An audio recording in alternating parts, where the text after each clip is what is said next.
Like, don't bring you in it. Yeah, man, I don't be having nothing to do with it. I be having, not saying whatever they got going on ain't real or nothing, but I be, like, I feel like, to me, like, rapping should be my work. You know what I'm saying? It's like, I don't want that type of shit at work. You know what I'm saying? That's what, like, even you saying, like, what's your relationship with Gunna? I ain't here, I ain't in it for that type of shit. You know what I'm saying? I ain't on that. Well, I brought that up just for...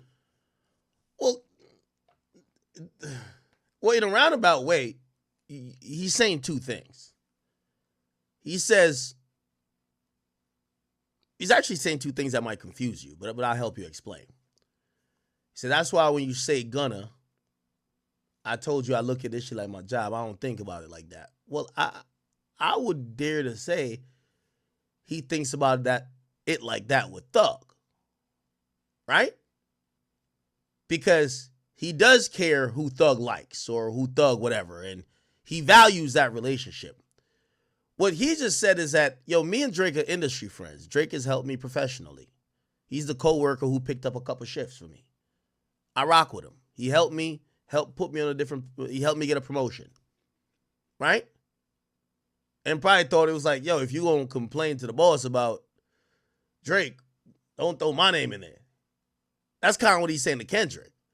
But I took away from it that Baby's just industry friends with Drake. He's real friends with Thug.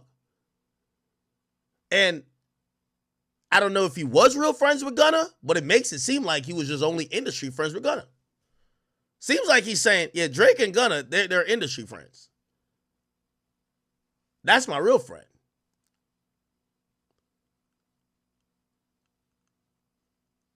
Because he's still not saying he's on a side, right? He's not saying like, yo, why you dissing my homie? Yo, don't diss my homie and mention me, nigga. I don't fuck with you. Like, he not saying that. So I would think he basically just saying that. Now, granted, I think what he's saying does make sense. It does make sense. Yo, Kendrick, bro, if you beef with somebody, keep my fucking name out of your fucking mouth, nigga.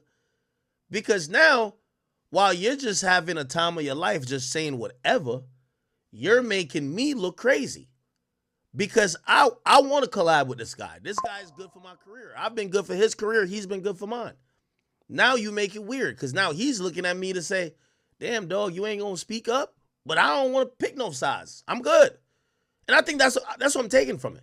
Baby don't want to pick no sides in this shit. He's looking at this shit like a job. Two coworkers beefing. Don't bring me into this shit. Yeah, I might fuck with you a little bit more at work. That's what I'm saying. That Drake's a work friend. I fuck with you more at work. But I guarantee if it was somebody going at Thug, he not saying that. He not saying, bro, just keep me out of it. Just, do what y'all do. I'm not into that. I think he would just say, fuck y'all niggas. So again, this is just kind of par for the course. These guys are all industry friends. Just because of the music, Right. music aspect of it. Because, people, y'all made hits together.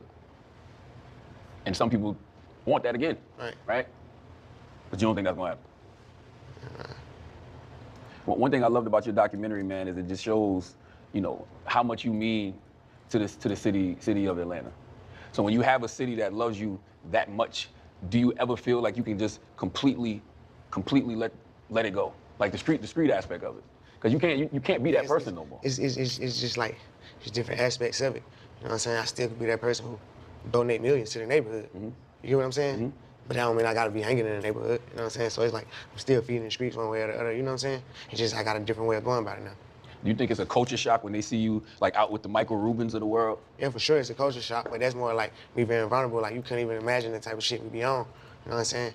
I don't just hang with people. I ain't one of them, because you got this or that. I'm a whole man. You know what I'm saying? He actually give a nigga game. He really had like real conversations. You can like talk to somebody on a high level about like questions that we don't be knowing. You know what I'm saying? They be knowing that shit. I love how naive these rappers are. Yeah, nah, blah, blah. They'll try to make it seem like I'm like a hater or someone's a hater for questioning their relationship with Mike Rubin, right? But then I'll ask them this. And I'll ask Meek Mill and I'll ask Baby. Do y'all think that Mike Rubin would be genuinely kicking it with y'all all the time if there was no cameras on and he didn't benefit from the publicity that your name brings and the audience and the demo that you tap into? No. I'll just save you the time to answer the question. So yeah, we're looking and we're evaluating that relationship very different. We look at it as much as when we hear y'all talk, y'all say, "Oh, that's my friend that's giving me advice." But when we look at it, we feel like they're using you as a puppet to tap into a culture that they couldn't get to otherwise, or they're using you guys to be the mouthpieces to speak to an audience that they don't attract to. And the mere fact that none of y'all acknowledge that, either we just usually become more suspicious because you look like pawns. And then we become even more suspicious when it looks like your actions in those environments seems to hurt your brand. And I think what the streets don't understand is when you got relationships with streets people. and the internet ain't the same. So you saying what the internet saying, they ain't the streets. You know what I'm saying? Them two different things. That is very true. That is very true. But so what the internet don't understand is when you around people like that, you getting game, probably getting more money, and that you're able to give back to the streets even more. Turning all the rest of these niggas on to it. Like, look, this how we do it. That's right. You know what I'm saying? But I understand that like the internet want to know that, and I also don't break it down for them to know that either. You know what I'm saying? So I take it with a grain of salt. Like, I can see why they say that, because I already know I have to dumb it all the way down for them to even understand. You got to be a cold motherfucker to peep the shit I be doing. You know what I'm saying? On the just far as a naked eye, I ain't telling you. You know what I'm saying? I don't understand why they don't respect actions. You know what I mean? Like they don't see it. You know, you got to dumb it down. You got to say it what it is, and you don't do that directly. They go with whatever they saying directly. Do you feel like you got to tell them every single thing you do for the hood though? Like, hey. I don't even tell them. I do the most. I do the most. The most. I don't got a PR team behind it. No, nothing, no, never. I really, the most millions a year. How do you handle raising a son and co-parenting with somebody who's also a public figure?